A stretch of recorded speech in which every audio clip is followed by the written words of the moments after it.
For that kind of stuff, do you want the tenants trying to patch up and paint, or do you just say that's kind of coming out of your deposit? For that.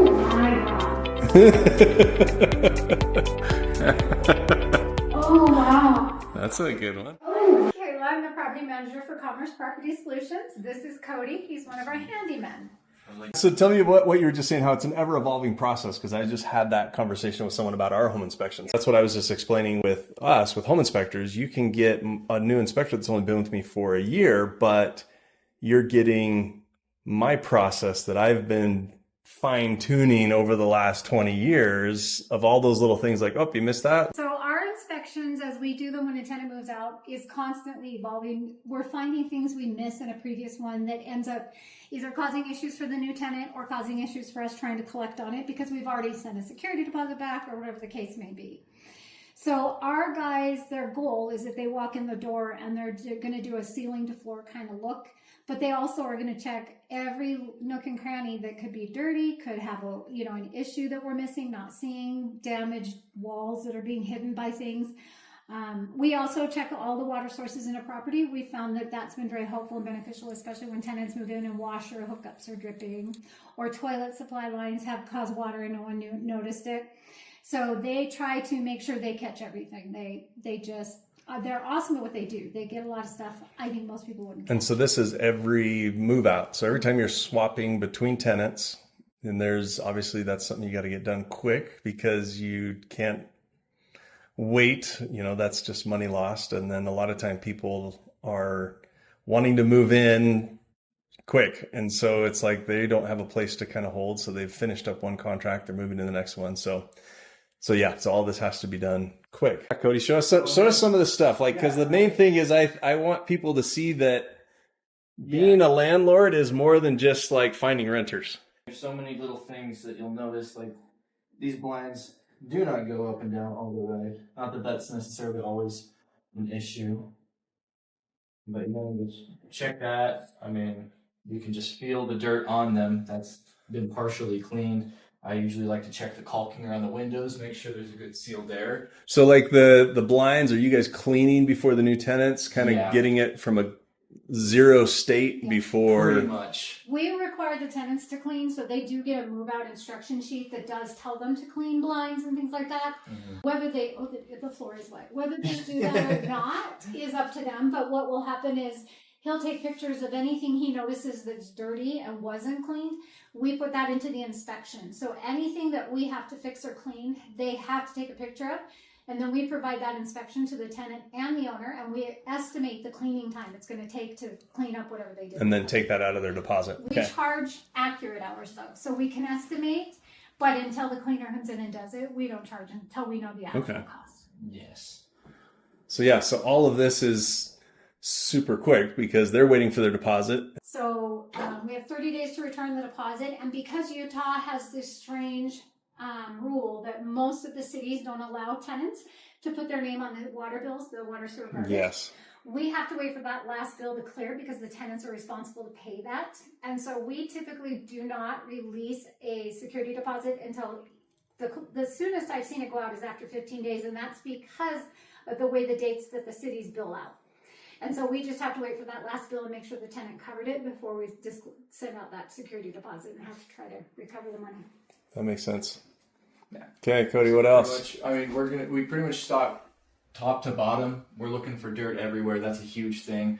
Usually that's where they're the sneakiest. Repairs are, repairs are a little more obvious. Yeah, you'll find your scrapes, your usual wear and tear, plenty of little holes that I've been seeing as I've been going through here.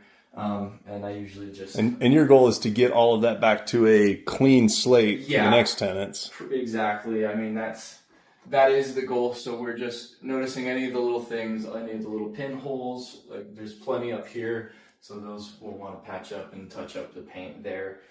We'd like to check. For that kind of stuff, do you want the tenants trying to patch up and paint, or do you just say that's kind of coming out of your deposit? For that kind of stuff, if they're really good, maybe we won't notice, but so many times you walk a property, you see the sheen so off, they tried to paint a quarter of the wall and now it looks like a quarter of the wall is something else. So we're back to trying to fix it, get it back to that original state. So there's plenty of little things that just happen to disappear too, like door stops tend to go.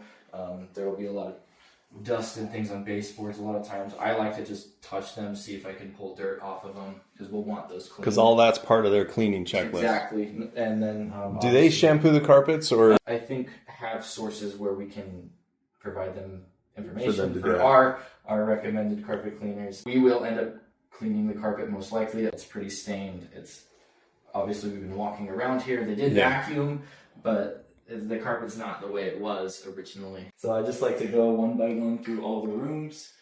We got light fixture out. There's signs of rust on the fixture. Once again, starting at the top, we can see this vent here is very dirty. It does work. We're missing a cover here for this can light. But we just kind of, so let's go through, see how things are working. So you can usually feel soap grime on the shower if you're really looking for cleaning, which we are. We want to try to catch slow drains. That's a pretty common one. Pretty easy to miss too.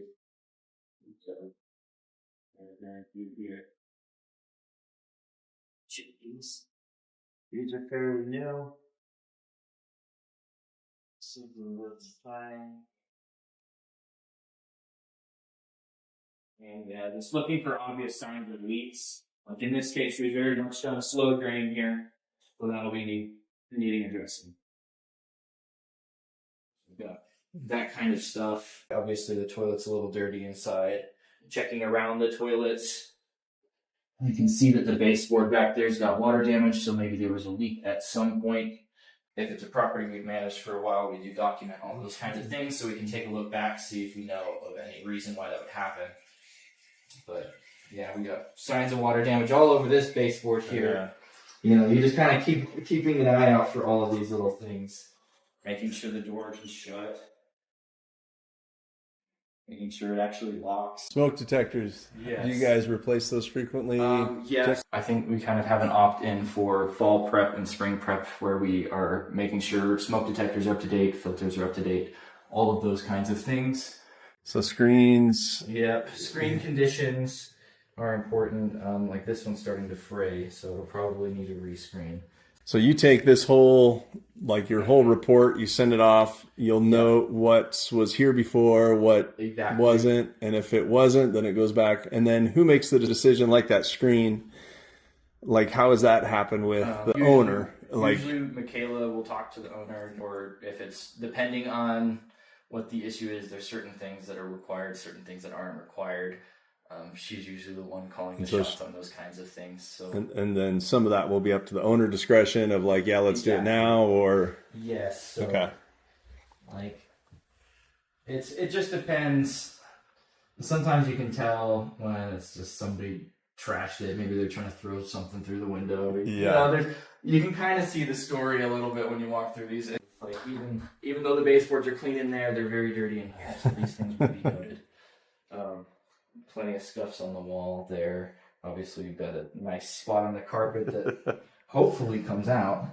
Michaela, we were just talking about you have the discussion with the owner of as far as, like there's a frayed screen. So at what point do you make recommendations? Do you have a budget of we're just going to do some of these maintenance types repairs, or how does that work for property owners? Well, so for the owners, they rely on us to know the code for what they have to do and don't have to do.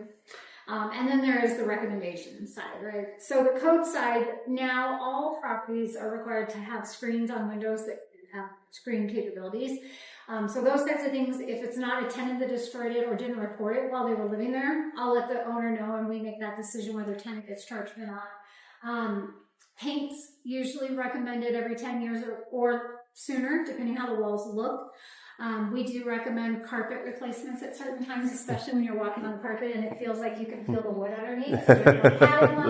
All the padding's gone. So yeah, we do. I do have very long conversations with owners sometimes on properties as we recommend. This property, when we get downstairs, you'll notice that there will be some new rooms down there. So the owner, when the tenants moved in that we had the last go round, they asked to have more bedrooms downstairs. And the owner actually did pay to build out some bedrooms downstairs. So it does have a lot of room in here. Some of this is actually a little bit more in depth than our inspections, because as a home inspector, we're working for someone that doesn't own the property.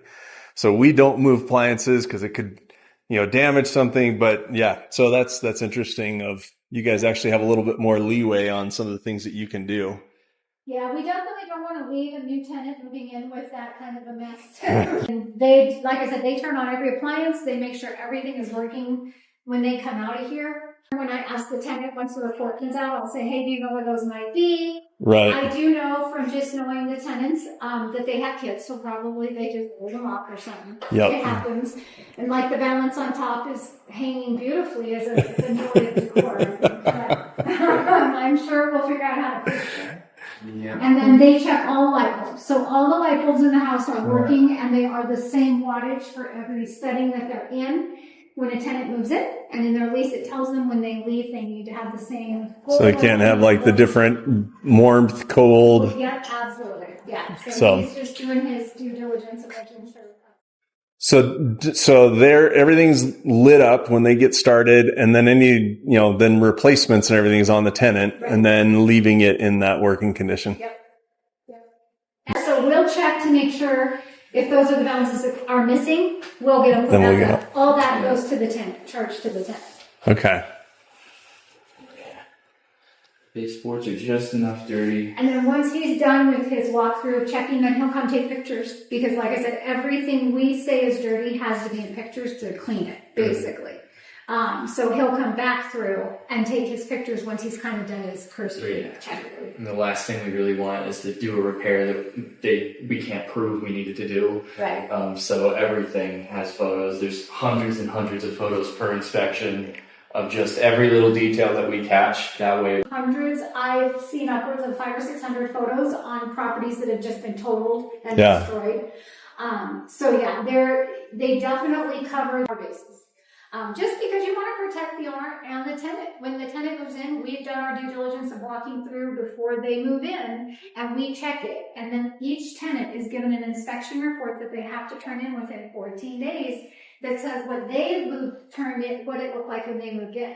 So it's a double-sided inspection from their point of view and then from ours. Okay. So then when they move out, if they have not turned in their inspection, then we rely on our inspection to compare to what it looks like now. Smart.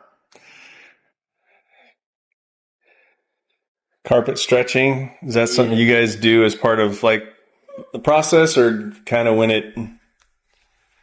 I guess. We don't stretch it, but we will have our company come in and do the stretching. Yeah. That is the only thing we don't have a team that can do on him. But it is something that over time you'll. Oh yes, yes. The wavy carpets where the Yep. in the ocean. Yeah. Absolutely. Yeah, a lot of the things that you do catch when you do this enough is you just notice every little polka dot on the wall. It's just plenty of them, and if you just have a general picture of the full room, they're gonna go, well, what did you need to patch? So of these zones, you can really see, hey, what about all of these spots where you hung up your calendar in different spots? We got lights out as usual. Yeah, it's a little rough there. We also follow normal wear and tear laws. So in Utah, and I think in most states, there's normal wear and tear. So depending how long a tenant is in the unit, there's a depreciation value on things, and then there's a value of, okay, our little holes in the wall normal, and that's just an owner charge.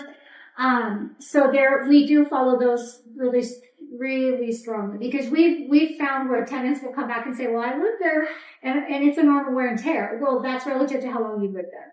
And so we do compare, and we do take into account like carpets. So if you have a normal path broken in because you've lived here for 5 years and you walk into your bedroom every day at least once, that's normal wear and tear. Okay. That's something that owner would have to at some point decide to replace that carpet. Right.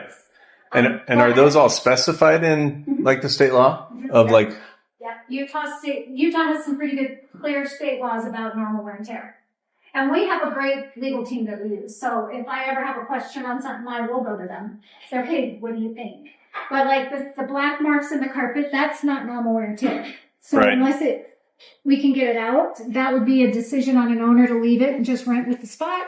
Or do we want to replace the carpet? I think actually we may recommend to him a couple of places that we replace it, because I'm noticing on my bare feet that this carpet is pretty well worn. So how long does a move out inspection? I mean, like on this one is... So we charge $60 for the inspection, but it has a caveat that if the inspection takes longer than an hour, then it goes to $60 an hour. A unit like this, you could theoretically get it done in an hour for the 60, but because they left it dirty, and he's now going to have to take pictures and substantiate us cleaning and any other repairs, it'll probably take longer than an hour. The leftover hose, but this is a very common spot that you will catch a leak very often over here at these hookups. So if I don't look and make sure that they're not dripping, I can come back and find out that they were dripping the whole time. So make sure that they're actually connected to something. The tenants asked for more bedrooms, so the owner went ahead and had us wall it in. Oh my God. Oh wow. That's a good one. That's not a good intake bed for getting clean air to come back out, right? Anyways, so we built these out. So we actually put this wall in, put in the bedroom walls, and made it a bedroom instead of an entire living room. So the owner can kind of have you almost general kind of oversee all that and worry about that and find the contractors and manage all that. That's good. Contracts, yeah, and the permits. So yeah, he did. I think he did a great job adding to it. It definitely added value to the property for him. And now it's a mother-in-law type suite where you could have a family with the parents living in the basement with you or something. And so he'll send me all the pictures of everything dirty. And then I will send out a report of how long I think it's going to take to clean. And a standard house is usually 24 to 40 hours of cleaning before you move out, that you get it, clean. A house like this, because it's basically two houses. So when we get done and I send out the report, we will hold the security deposit, clean everything, do the repairs, check the city bill, make sure it's paid, and then we disperse anything that's left. My guess would be, knowing what the deposit was, they're going to be very close to it in just the cleaning. And the other option is they follow your checklist, and then that wouldn't be an issue. Right. Yeah, and they get them about a month. When they give us a notice, within a week of notice, we will let them know, and we'll give them their check out. How many tenants on average, do it pretty good versus you have to bring the cleaners out? More than half? No. And I've been doing this for 6 years. In the 6 years that I have done this, I have had maybe 5 move-outs that needed no cleaning, no repair, left perfect. And then the rest of them, usually it's the cleaning that needs to be done. Yeah. And I get it. When you're moving, the last thing you want to do after moving all the boxes and all the furniture is have to come in and clean it. But it does make it so much easier for us. I usually like to check, washers and dryers, make sure they're actually working. I'll usually run them for a while, make sure they're doing things. Additionally, when we're checking outside, we'll be checking dryer vents to make sure they're not obstructed. That's a very common issue. You'll get to a new tenant moved in and they'll go, my dryer doesn't actually dry. So, and here we'll also check the water heater, make sure it's not leaking out, making sure it's not throwing any kinds of codes, check for earthquake straps. We've gone through, I think, most every property that we currently have to make sure they're up to code on any of that kind of stuff, making sure that our PRV stem is down where it needs to be lengthwise. We'll check the filters too. This is one of the properties that we generally change the filters. This one, given the condition of the vent, this will need a new filter to the surprise of nobody. You got one right here. Yeah, that's nice. That's very kind of them. What happened? Oh, just the filter is very dirty and it's worth checking. Especially when your vents are that bad. It's probably not going to be great in there either. Okay. So he'll check outside, he'll check the garage, make sure everything's working in that garage door, everything's working, and then once he's done, I will go through them and send it out to the owner and the tenant, and then we get to work cleaning and fixing. Yep. It's more or less the process. So tell me a little bit more about the property management side. What are the costs for landlords, property owners, if they wanted to hire you? What are some of those? They do. We charge 8% of the rent that comes in. We charge $3 a day for advertising, and that gets all of the major places like KSL, Zillow, Rentler, and then about 28 other spots that we will list. We'll get them the bulk of everything they do. The owners also get a portal that they're able to go into and look at how their unit is doing, if there's any work orders that are in, if there's money not paid, if there's extra money sitting in there that they didn't know about. Usually doesn't happen, but it does on occasion. So they do have that access, and then on the other side of that, the tenant gets a portal. And their portal shows them what they owe for rent or any other fees that they have that they're owing. They're able to put in work orders to us if they need to. We do offer extra things, like I did hear Cody talking about our spring and fall prep. So we do what's called spring and fall prep, which is an optional thing for an owner.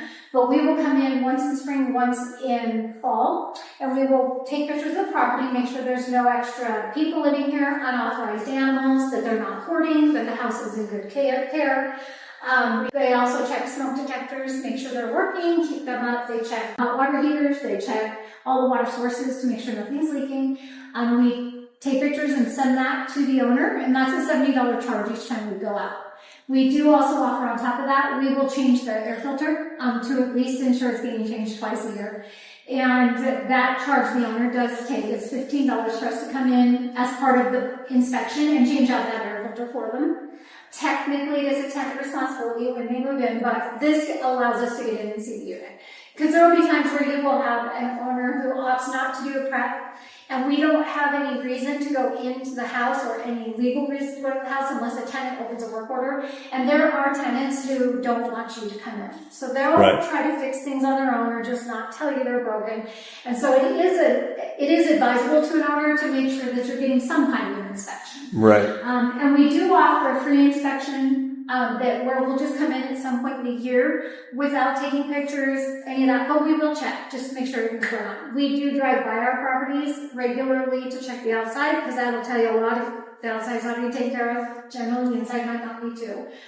So we do drive-bys on the properties quite frequently. And then from the owner's perspective, the only time they have to have any involvement is if we are raising the rent. So when a lease comes up, I will communicate with the owner and ask them if they want to move up. I'll let them know what the comps are in the area for that. And then that's really all the owners have to do. That's the point of property management, right? It's hands off. They don't want to have to deal with it. With owners, they have different levels of maintenance that we offer to them. They can maintain a reserve in their trust account where we will not have to call them if there's a repair that stays under that amount. If there's an emergency, we technically will go out no matter what the cost is. Water, flood, things like that, and then notify the owner. But every work order that comes in or any work that needs to be done on a property, the owner is notified, and then the handymen are sent out to fix it, and owners give approvals based on what that work is that needs to be done. But they really don't have to do much more than that. Nice. And then at the end of the year, we provide them tax records that go straight to an accountant for the most part, unless they're doing it themselves. And it's really quick and easy for them to get their taxes done. We provide that. And just the peace of mind that somebody's keeping an eye on it and they're not having to worry about it.